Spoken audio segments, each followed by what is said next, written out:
Today I'm speaking with John Stamoulos. John is a breathwork master trainer, member of the International Breathwork Society, as well as the head of the Australian Breathwork Association. And he has been traveling the world for many decades to educate and facilitate breathworkers around the world, unblocking traumas, relationship shifts, all sorts of different blocks, and launching people into a trajectory of thriving in their life and overcoming personal as well as professional challenges. And breathwork for me is one of the most powerful modalities I've ever encountered, especially when facilitated by John. And I'm so excited to have John here today with me so that he can talk to us about why on earth is this fairly simple technique so powerful and can change people's life forever. Welcome, John. Thank you, Sebastian. So I guess breathwork is it's a technique, a breathing technique, and as you said, it is a pretty powerful tool for transformation. It's been around for about, I'm going to say, maybe 50, 60 years, and there are different schools of breathwork. And I'm talking about the breathwork in the West, because there is breathwork, of course, from the East, which has more of a spiritual significance. When you look at, Asia, you look at the chi, and in India, you look at prana, which is the energy that comes with breath. But I guess when we look at the Western form of breathwork, and I'm talking about the pure form of conscious connected breathing, Right. it's a very powerful tool for transformation. There are, as I said, a few lineages. There's originally there was the rebirthing breathwork, and then there was other forms that came out of conscious connected breathing. And then there's also the work of Dr. Stanislav Grof, who is a psychiatrist, and he uses what he calls holotropic breathwork, well, the holotropic technique. And that particular breathing technique is about, I think it's 3 hours of breathing, so it's quite an intense process. In the technique that I've learned to do, and I've been doing it for over 30 years now, the conscious connected breathing process is you control the inhale, relax the exhale, and what happens is the client goes into an altered state of awareness, a relaxed state of awareness, and then if you breathe correctly, then you start to. It's like a intergalactic rocket ship inside. It's a non-verbal process. It's a very simple yet very powerful in the sense that if you breathe correctly, it will take you into these deep altered states where you can access subconscious memories, feelings, thoughts. People have all sorts of profound experiences, anything from emotional releases to body releases. So it's a real mind-body connection. And that's, I think, what blows people away the first time they do it. They're just going to go, wow, what is this? And when we work with people, normally we work 10 sessions, one-on-one. And then from there, people can explore it on their own. It's safe enough to explore on their own. Yeah, look, I mean, it's just mind blowing when you come like from a more Western approach for people's problem. You talk, you might think about psychotherapy or something like that, but people have to talk about it. They have to be aware of issues or remember the issues properly so that they can work with that. And what I found unreal is that breathwork doesn't even have an agenda, it seems. So if you are in a session like that, and we've done quite a few together, you lie down, you start breathing, and you access all sorts of feelings, all sorts of memories, and it's not even trying, it just comes up. And it just feels like there is this program in us or this part of us that if we go onto that path by actually just using breath to get onto this path, it will lead us to unearthing, I don't know, old traumas. I mean, I've been in group sessions with you, and people experience what happened 30 years ago as if they would be really there any again. And the opposite, people just being absolutely delighted to actually see a different path to an issue they've had for many, many years and find solutions. And it just blows my mind that the technique is what matters, not necessarily the actual issue you're dealing with. It's all about doing the technique properly, and then it seems solutions come. Do you understand why that is?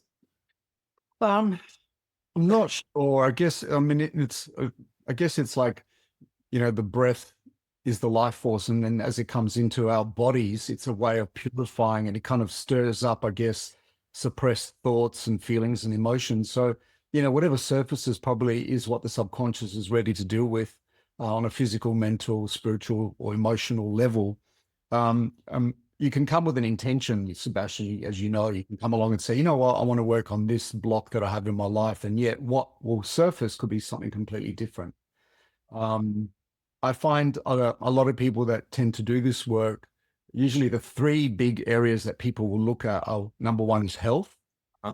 Um, Two would probably be relationships, because they're really important in life. And three would be career, Yeah. like work, and then after that, other stuff.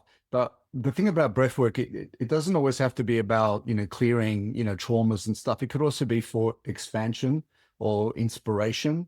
I had someone yesterday that had, it's had, well, about 13 sessions, and then he had one last week, but he was very scattered. But then he came yesterday and had another session, and it seemed to have really landed him back in his body instead of being in his mind. And he kind of felt really clear. So, people use breath work for all sorts of reasons. And as you said, all sorts of stuff can come up in the form of the original form of rebirthing breath work. That was originally done in a jacuzzi or a spa at 38 degrees Celsius. And what would happen in that particular process of being submerged in hot water with a snorkel face down, if the client can handle it, or on their back, is they would experience a lot of birth memories, or the transition from womb to atmosphere. So in the rebirthing breath work, they look at a lot of primal sort of traumas, like birth traumas, early childhood traumas that could come from your birth. And then what they found was there was a lot of patterns that happened in your life, and choices that you would make in the way that you actually were conceived at the time in pregnancy, the transition from the womb to the atmosphere, your first breath. That all can play a significant role in our unconscious mind and our choices in life. That's mind blowing. I've been with you in a group session, and you could even see certain things about people's birth. Like you would say, I think this person there is actually a twin, because the way that they move. Yeah, And that triggers me to think, it's like, so somehow we take the mind that normally controls all of our memories, we take that away, and it creates a space for other memories to come up. And for whatever reason, our birth memories and the time in the womb are really quite dominant, especially if there's something to work on. exactly. Yeah. And, when I look at my own birth itself, the way I came into the world, first of all, I wasn't wanted. I came 10 years after my brother. And it's a kind of long story, but in a nutshell, of course, I was wanted in the big picture. Yeah. I was induced at 7 months and 10 days gestation. So I was a prem baby, very sensitive, put in a humidicrid, separated from my mother. So, already there's enough trauma that goes against the natural process, the medical intervention, which was necessary, of course, at that time. So that all kind of affected me. And what I realized was I had a lot of fears. And that's initially when I first did breathwork, that's what would surface, is a lot of fear, separation, not being wanted. And that's the stuff I became aware of and worked with. Breathwork is based on the concept that our thoughts create our reality. So it is looking at our unconscious, maybe some lies that we believe about ourselves, and being aware of them, and then also looking at the choices we make. And when you become aware of a pattern, then you can choose differently. So, you might see a feeling come up, and then you got to make a choice, and you go, hang on a minute, is this a healthy choice? What is a better choice here? But first of all, awareness is important in our process. So how can you move through these things? So far we have said, like, basically unearth certain memories and they come up and you experience them again, but how do you move them as a kind of yours into the space where you actually deal with that and are in peace with maybe what has happened before? Because you see all sorts, right? Like that, probably nothing off limit. And as you said before, and I think that's a really important point to make, is people normally only bring up what they believe or what the subconscious believes you can handle with. I find that really assuring, because that basically means is you don't have to fear that Yeah. if you have something in your cupboard that you really don't want to unearth right now, probably somehow the body regulates itself and says, you know what, I take this bit and I can deal Yeah. with it. Yeah. That one, let's not talk about this now. This might come another time. And it seems to be miraculously worked that way and organized itself and regulates itself, which I feel is really ensuring, so people can come and know, all right, I won't leave my relationship. I want to, this, my word will not fall apart, I guess is what it feels like, or I won't fall apart. Correct. I mean, that's the thing I love about breath work is that it is a safe technique. And, what does surface is what you can actually physically handle emotionally, as I said. Mm. The thing about it is not to think about what's coming up. It's actually to feel. So breath work is all about feeling. It's about feeling those emotions that are surfacing. It's feeling the body sensations as your body releases, cellular memory, maybe traumas. You may not understand what they are. And that's the thing. You need to delete the need to understand during the process. It's all about feeling. So this is why people get so stuck in the beginning of breath work, in the sense, when I say stuck, is their body is filled with so much life force that they start also to breathe incorrectly by not focusing on the inhale and then pushing the exhale slightly out. And then that can create a lot of paralysis in the body. And that's where we come in as practitioners of breath work, to guide people into controlling the inhale, surrendering the exhale, and adjusting the technique until as the body is filled up with the life force, it can also release at the same time on the exhale without pushing. Because once you start pushing or start to think, then you get into changing the breath and becoming more, I guess, paralyzed in a session, which is one of the physical sensations that people can experience. And it's quite scary if it happens. And that's where the breath worker will guide you into relaxing the exhale. And depending on some breath workers will use mouth breathing, some will use nose only, or you can do nose in through the nose, out from the mouth. I mean, that's all significant too. I find that the mouth breathing tends to connect us more with our body, and then nose breathing is more of it's like you fill up with prana and then you come out of a mouth breathing, kind of creates a few peaks, and it can become a little bit more intense in the body. So it's up to the practitioner how they work. And then I like to do both. And then as I advance with the client, then I'll shift them to nose breathing. Or if too much, if something traumatic comes up, then I'll shift them to nose breathing. It's more Right. gentle. So if we hypothetically have an issue, like, let's say as a child, and we can't even remember, we got scared so much by a dog that we just have a phobia about dogs. I hope this works, right? I'm just making this up. So they come to you and say, like, look, I just have phobia of a dog, no idea why, but maybe this breathworks thing will help me with this. So you put them in the breathwork state, and they're doing the work, and maybe, I mean, what could happen is then the memory comes up that they don't even remember. Mm-hmm. How does that then lead to them actually having a better life? Like, is the awareness of the trauma what happens? You said, like, you don't want to overthink it. It's like, how does that change anything going forward? Well, look, I think the way it kind of works is that by acknowledging the trauma and feeling it out, not thinking it out, because you can process and think as much as you like, but it's actually about the energy that you've suppressed, the trauma. So sometimes it's not even what the trauma is, it's actually the energy it takes not to visit it again or feel it again. Yes. And I think once it actually moves through you and out of you, then you can integrate it. But when we suppress, it takes a lot of our life force to keep things suppressed, trauma suppressed, or in those locked rooms that we have. So by being able to feel, then we're able to release, and it makes us feel lighter and clearer and more connected. And we can think differently as well, instead of using all our energy into not wanting to go there, not wanting to feel. Right.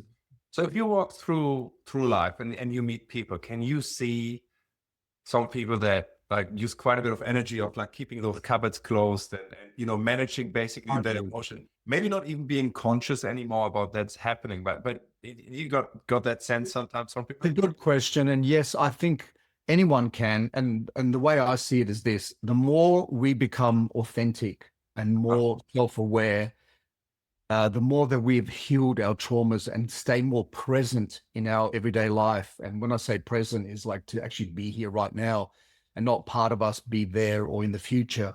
Yes. So, yeah, look, I can see it. And the way I see it is through people's behaviors. I think when we are very suppressed, we also have a behavior. So, for example, if we're insecure, we can behave in insecure ways, or we can compensate by being, like an act. So sometimes I call it, like you see guys that have the big macho act in the way they walk, the way they breathe. It's like really uncomfortable. It's kind of stiff. So underneath that, you sort of wonder what's behind there. When you look at people that just want to be seen, want to be loved, maybe they had a childhood that they were neglected, then they can have what's called the star syndrome. They want, look at me, and you're like loud. They're always in your face type people. So sometimes you can look at people's behaviors and, even children. Sometimes I've worked with a lot of children in my early days. And sometimes you can even see the way kids act up is obviously a suppressed feeling or emotion or a need. And as I always say in my work, I think what people seek the most in life is to feel loved and connected. That's all we want. We just want to be loved and connected. And I guess the first people we want to feel loved and accepted by are our magical gods, our mums and dads. That's where it all begins. And sometimes, some of our parents didn't know how to parent us properly, show us love, affection, give us our basic needs or wants. So then we go through life, I guess, wounded and looking for love in all the wrong places, the wrong relationships, the wrong jobs. We behave in ways that aren't authentic, Sometimes you can probably see the people that are always pleasing other people, the people pleasers. I'll do that.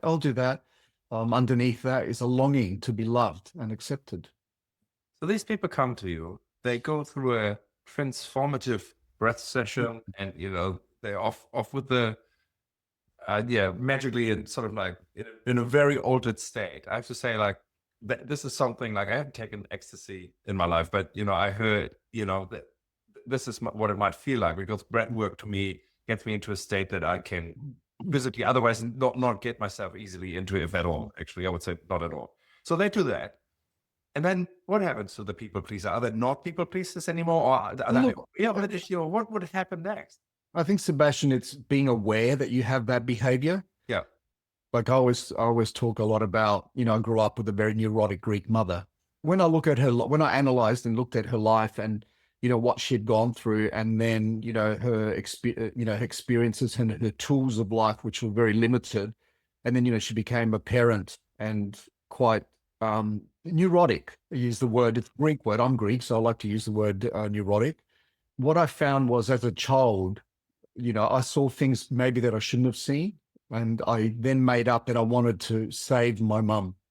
So I created a pattern. Whenever I saw someone wounded, particularly neurotic women, then I had a neon sign that said, "Come this way." So the thing was, I always say, life will bring you the lessons you need until you heal them. And my brother was the same. And what I found was being aware that that's a pattern for me, and it still is, and these neurotic people can come through clients, they can come through friends, they can come through acquaintances, they can come from even total strangers on the street. The universe will go, "Here you go, deal with this one." So when I see someone like that, that's neurotic, and then I just think, hang on a minute, this is not my job to save them. Right. So I'm aware now. Or if I know that someone's in my circle that's kind of neurotic, then I might choose not to spend or engage with them, because it brings up my stuff of wanting to save them. Yeah. So, if we have a pattern that we have of wanting to please people and go, "Oh my God, here I am. Why am I doing this? Am I doing it because I really sincerely want to help? Or is it because underneath that is I just want to be acknowledged and seen?" Yeah. And then the bottom line is I just want to be loved. Right? So that's where I think you can identify some of your unconscious sort of behaviors. It's like the people that are really quiet. Why are they quiet? Why Or, are they? yeah, well, probably traumatized children. I don't know. Right. The list can go on, like people really shy. I mean, look, when you look at shyness, I guess it's low self-esteem. It's, and self-esteem is, the way we see ourselves in the world, or the way we've been told who we Yeah. are. And some of us are completely beaten down, You talk sometimes about cultures that you operate in, that you give workshops, and they are, quieted, like they're not allowed to speak up, and you see that coming out in the workshops, even by sounding. Yeah. And you know what? And you got to look at how many years do we spend in school, in the school system, right? Right. And I'm not blaming the school system. I just don't agree with, that every child is supported in a school system. But sometimes, with the grading, the A, B, C, D, E failures, right? And sometimes people just, you spend all that time in the school system, and then you're programmed, and then you go out into the world, and either you continue being like that mediocre student, maybe you're a failure and you think, well, you know what? Success is the best revenge. So you go out and you become really successful at the cost of your health, and that's where I think being aware of some of our unconscious sort of programming and behaviors, then we can find that middle road, in life and the choices that we make, because you don't want to be too much in your ego either. And then you don't want to be too much suppressed and blocked up. So I think when you're doing self-exploration, it's about finding the best way to navigate through life and being authentic, carrying less suitcases and, traumas and negative beliefs that we have about ourselves. Yeah.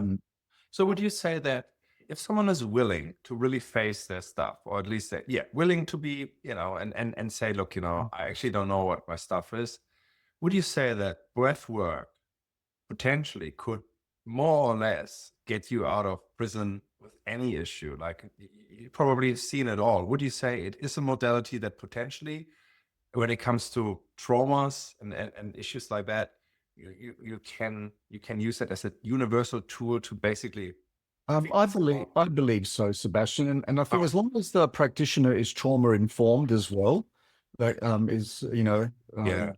understands trauma, and I think can support people in feeling safe enough to release it. And that's the whole thing about breath work, is that, you need to feel completely safe, because, when you become vulnerable and open is where you find your strength. It's only until you actually break down, and take off the masks and open your shield to your heart, and you can come out and let people in. And that's where you can discover more of yourself, and, just navigate through life being real and authentic. Yeah.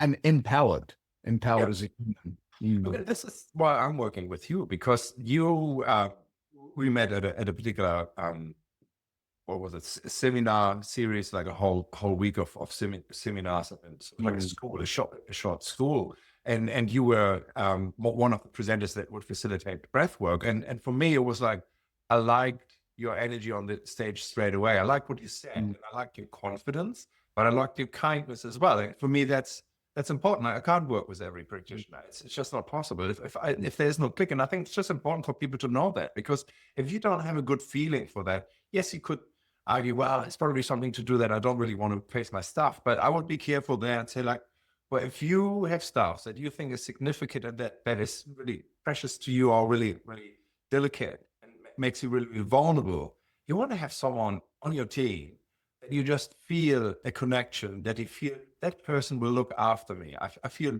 totally at ease, because during those 3 hours of a session with you, you are completely, like, if you want to go deep, you really can't think about, oh, I hope this person doesn't say something mean that actually doesn't sit right for me. You really have the feeling like they have the best, my well-being at heart. This is what they are. This is their purpose, and they can really feel this. And I found that with you is really important. And I think it's a good thing to talk about that a little bit, of like, how do you find a good practitioner?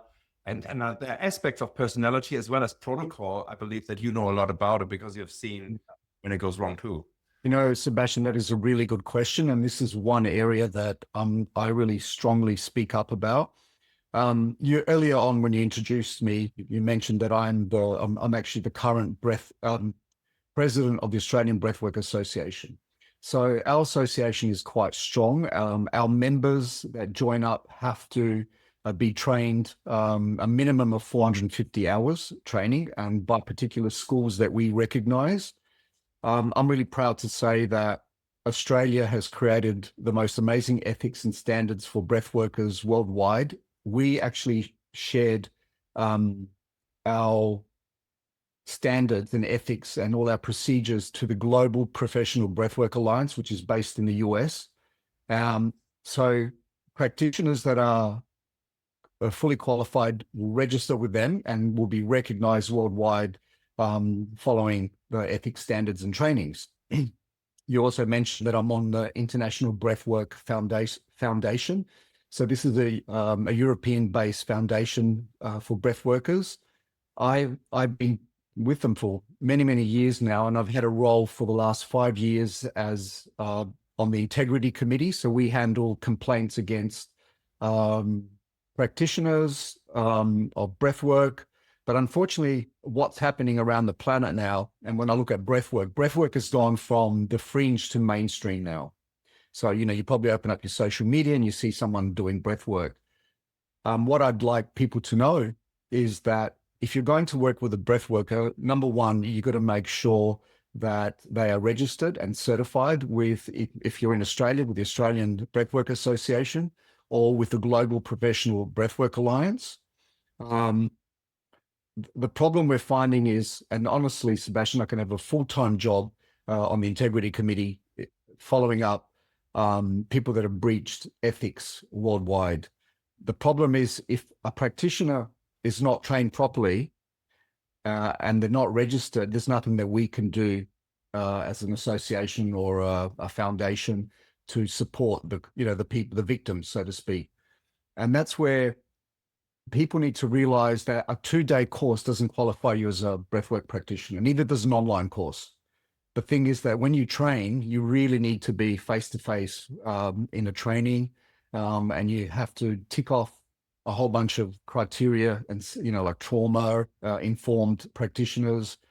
So when you're looking for someone, I suggest you always look at an association directory, and we have one on the Australian Breathwork Association, as well as Global Professional Breathwork Alliance as a directory.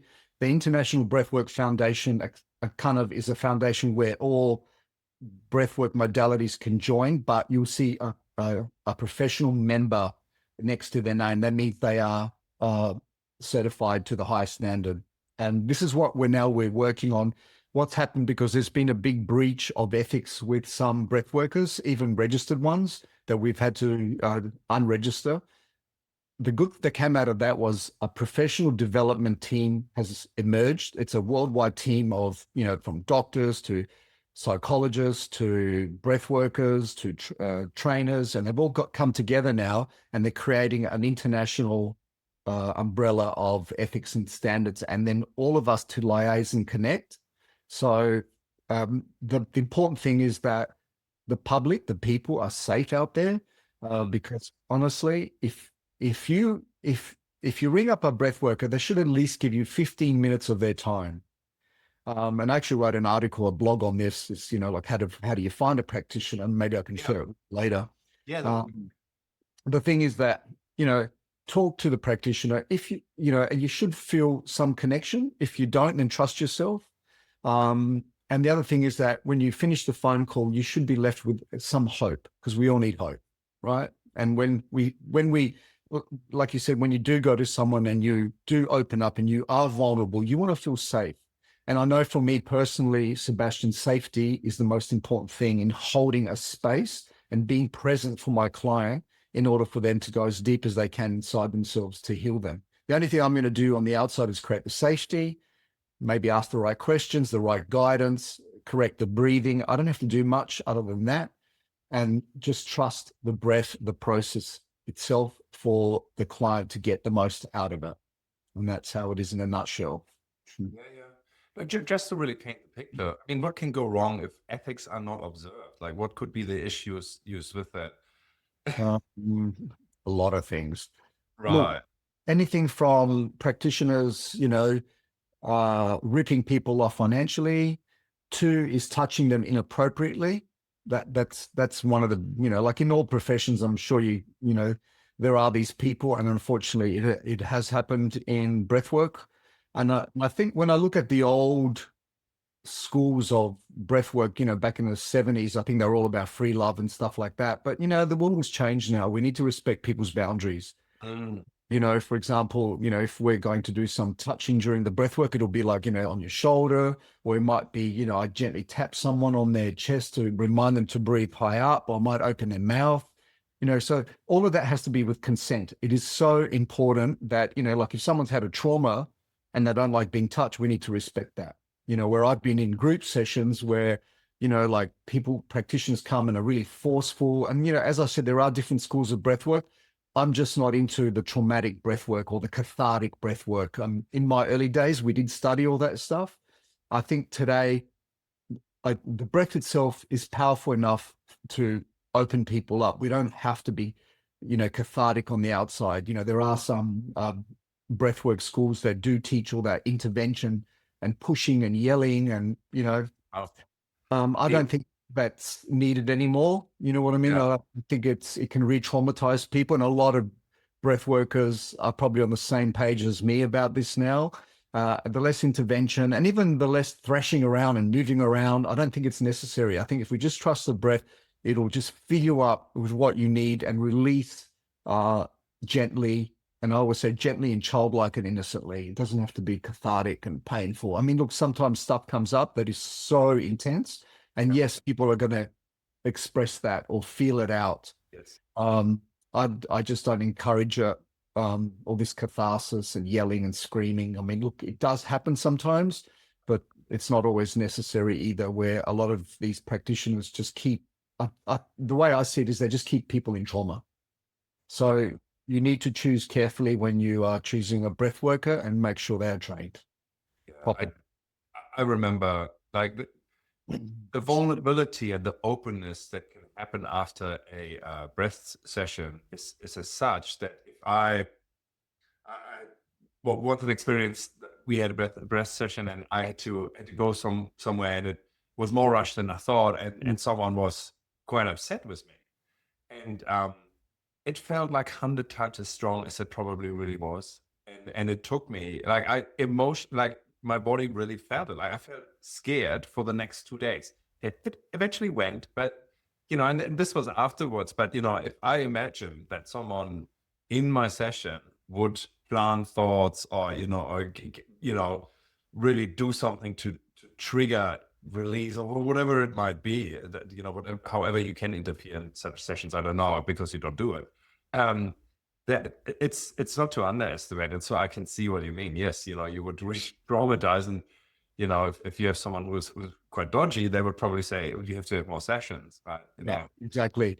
And the other thing too, I find is the practitioner should not interpret your session either. They say, "Oh, I'm seeing, this is happening to you right now." Oh, really? Okay. And they should not direct it. I find personally a good breathwork practitioner will ask questions. What was that like? What did that remind you of? What was the feeling? Not what I see. I mean, look, sometimes we see things that you might see a pattern that happens in a lot of cases, and you kind of, in my head, I go, "Oh, okay, this is looking like this." But I'll ask a question to see, can that person connect with what I've just said? It should not be guided by, the interpretation of the personal experience, because it is a personal experience. So the only thing we can do is, I might say, "Oh, look, my observation is this. What was it for you?" Not to change it for you. And the thing about breath work is, yes, after a session, you're completely open, energetically too. So if you are going to go out into the world, you have to be careful. If you're going to go into a space of negativity or toxicity, so to speak, or upset, it can, it kind of affects you, because I think it takes a good 72 hours to fully integrate a breathwork session, to land. Because what happens is, it's like you fully come back into your body, you're fully embodied after a breathwork session. And it takes time to integrate this new feeling, and also I know for myself, I always get the most insight towards the end of a breathwork session. I get a lot of distinctions. I go, "Oh, I get it." And then even as the day goes on, I feel like I don't always understand it. However, I feel lighter and I feel more connected and more present. Mm. And sometimes with breath work is you need to fully integrate a session after. So, and then you go back out into life and you're living life. And it's like the collective consciousness, the garbage, the negativity all kind of lands back in us. And it's almost like, oh, it's time for another breathwork session. And it's like a purification process, like, and there's so many ways, people, like I find people are so disconnected from nature and the natural rhythms of life now. So, things like going into nature, meditation, 5 minutes of breathing, sun gazing, moon gazing, whatever it is, connecting with animals. There's different ways that we can clear ourselves. And that's, I think, what I'm finding with humans everywhere I go. People are living in so much stress and fear and so disconnected from the present, so stuck in their minds. Mm. Yeah. No, I'm at the moment really aware that, we think a lot and we do a lot, but we aren't that much like just being like, like we're always on our phones. And I think with teenagers or kids in general, even, there's never this time to actually be bored and ponder. And what happens, and this is something we don't acknowledge or don't understand, is that there are processes that can only happen when you're in that state. And that is really like reflecting, that, thinking about it, digesting it in a sense, digesting all the input that you have. And rest sessions do help me to find that space of just being. And you're right. Like I would call it the same way. You're really in your body at that moment. You feel your body. And with that technique, for whatever reason, normal thoughts and about, your schedule for today or the to-dos of the week go away. And it really just focuses on what's coming up, and you sort of like off service of yourself. That's like my awareness is there in my body, watching what's coming up. And that's a really nice place to be, because you really honor that needs to happen, and you give it that time and presence. And then you do it to yourself, but still there's a gratefulness of doing it to yourself. It's almost like you two people. One is like, hey, I need more attention. And the other one is like, I will give that to you now. I will do my best to really breathe the way that it needs to be so that this works. Yeah. It's a beautiful state. It is a beautiful state. Yeah. And, for me personally, I like to do breath sessions at least every month, if not a couple of times a week. And my favorite, of course, is the hot water breath work. It's always my favorite. Yeah. So it is a really way of, connecting and centering, and as I said, we're so disconnected. It's kind of sad. Sometimes I step back and think, we're the only creatures that actually pay to live on this planet. We got to work, we got to pay our way to live here. And then, I think of people that go through such traumatic times in their lives, and then they have to reevaluate their lives and look at what is important in my life right now. Yeah. Like if I had 1 year to live, would I be doing this? Would I be making these choices? So I think self-reflection is very important. Yeah. In life. And, unfortunately, a lot of people don't have the awareness or the tools to be able to self-explore. But yet sometimes life throws you some massive curveballs, traumas that, people kind of wake up and then they have a turning point in life. Like I'm just thinking of someone that I've been working with, and, they've had some trauma at work, to the point it affected their health. Yeah. And then they had to make choices. They kind of reevaluated their whole life. They looked at their health. They looked at how they relate to people. They looked at their personal lives. Yeah. I don't know. I mean, you look even through awful traumas in life, good things can turn around if you have the tools.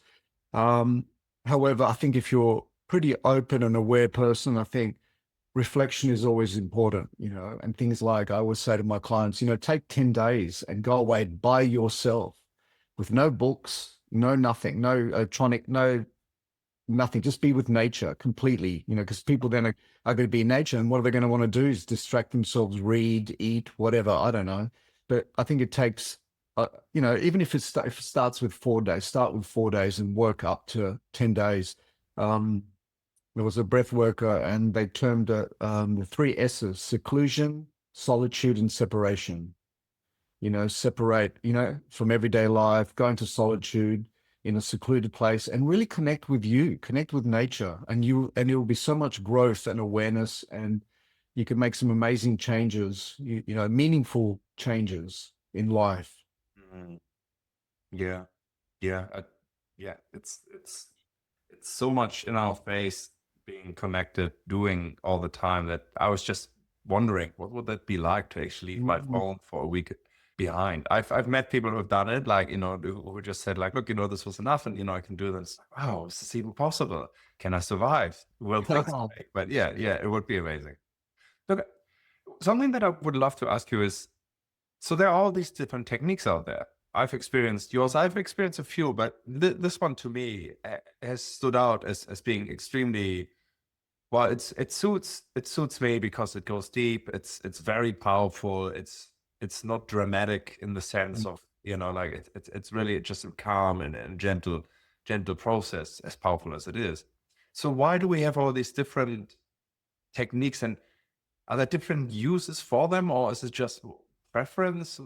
Are you How do they talking all about in breathwork, techniques? in Yeah. breathwork? Yeah. So, for example, in breathwork, there is of course, the hot water breathwork, which was one of the early ones that they explored with. I like it where my thumb thing comes down. There's, yeah, as I said, the hot water kind of brings back, your primal birth memories and experiences there. There is the traditional breathwork session that, you're going to lie down, be covered. The breathworker sits with you and holds space while you breathe. That's the general one that most people do, a private session. Yeah. Then there's also group breathwork. And group breathwork is interesting again, because what can happen in a group is, someone is emoting something in the other side of the room, they're crying or laughing, and that can trigger stuff in you. So sometimes in group it's kind of interesting. 2 weekends ago, I was interstate doing a group breathwork session for a family. Now that was very healing and very, I've done many of those over the years. However, they're very special. So if you imagine a whole family getting together, mom, dad, grandparents, kids, and the breathwork session, sometimes you get a lot of that, that family healing, ancestral healing happening. So the group sessions are very interesting. Again, that they need to be guided well, and duty of care, 1 practitioner to 10 people. The largest I've done is about 800 people, which was pretty amazing. It was more of an introduction in a country where there wasn't a lot of breathwork awareness. There's also, sometimes with breathwork, we can also do open eye breathwork, where you keep your eyes open, and you could be in nature, you could be looking at the practitioner. And the toughest one is if you do a mirror breathwork, looking at yourself. That is really tough, because it's like you're actually looking at yourself, who you are, one of 8 billion people living on Earth right now. And it's like you really see yourself, and it can be it can be a really intense process, and yet it can be very empowering to be able to really see yourself. What other breath work? Oh, well, rebirthers or breath workers have also done cold water breath work. And this is way before the Wim Hof technique of the cold water ice baths. That's completely different, because you got to remember, conscious connected breathing is more of a, I'm going to say, psychotherapeutic experience, where, cold, the Wim Hof technique is just a technique which is, different to, I'm sure people still come up with feelings and emotions, but with the cold water breath work, it can bring up a lot of fear, even fear of death, for example. And the process has to be done 100% with integrity, which means when you put your feet in the cold water, you breathe until they get warm, and then you move forward. If you start to shiver, you get cold, you have to come back out. There's a lot of breath workers that are trained in this. I've done this work, and because I'm a trainer, I also train people with all the different styles of breath work.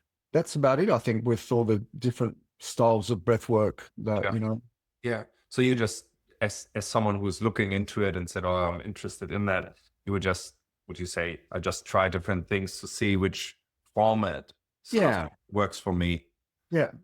So when I was in Europe, for example, I had a lot of access to natural hot water springs, like thermal springs. And I've just got the most beautiful memories of the most amazing locations where people can be in this beautiful hot water breathing, and that's really special too, when people can go back to their birth memories, or feeling, safe in the womb feelings, or, it's a very yummy experience. Yeah, I haven't done it yet. Yeah, I'm really keen. Yeah. Why do you think at this time of where we at in society, does breathwork become like a mainstream tool and modality that people want to explore and practice? What do you think? What do you think is the main reason for that? Hasn't I don't know. Sometimes I look at that too, and it's like, like I always used to think, why doesn't everybody know about breath work? Why right? isn't work taught in Yes. schools? Uh-huh. And what I'm seeing now is maybe it's a collective consciousness that's happening on the planet. People, Yeah. look, when you look at our parents, Sebastian, they probably didn't have, the internet. They didn't have books to go and read about self-development. Yes. And I think what's happened is, it's like a trend, I guess. Um, like a lot of modalities, even yoga. Think about yoga. It started off in India. Now it's become, it's gone into mainstream, but along the way, it's also become bastardized, and changed. And it's, when you look at the origins and what real yoga was. Same with breath work and meditation, and all these things are coming into mainstream. And I think we live in a time of high stress and a lot of stimulation. And I think a lot of people are just yearning and craving and wanting more peace and connection, not only with other people, but themselves. So, and his breathwork now coming into the mainstream and, people exploring it. Yeah. No, that Mm, makes good sense. And I always believe that, there are two ways of looking at the time that we're in. Is one is it's the worst time ever because, it's busy and, we have so many challenges, many things go wrong, but it's also the best time. And one of the reasons is that knowledge is accessible. Breath work exactly. is everywhere. And if you really want to explore it and read about it or, test it, there are ways to find out more about it. And I think that's a blessing. And Mm, yeah, it's really what you make out of it, I guess often. correct. Now, I was wondering whether you could just tell us, how did you, I guess, you get into this? Like, what was your trigger to find out? Because, as you said, it wasn't around as much some years ago, and you've been doing this for around 30 years, I Since believe. So, 90, since 90, 1990. But how I got into it in a nutshell is like this. I look at myself as this young man that probably didn't have any tools on life at all. And my parents migrated to Australia. I had to integrate into a society with two cultures. So the long story was I'd heard about rebirthing, so to speak. I had started to do some business courses and stuff, to give myself some tools. I call myself the accidental breath worker because I kind of fell into it yeah, accidentally. And what happened was I lived in the US and I had a very traumatic experience there. And, in life, we go up and down, but we tend to go up on the graph of life. But I just kind of went and fell off the graph, the dark night of my soul. I wow, had a really traumatic experience. Everything I believed in, all my beliefs, my values, everything just changed overnight. Basically, I was in a very cathartic state.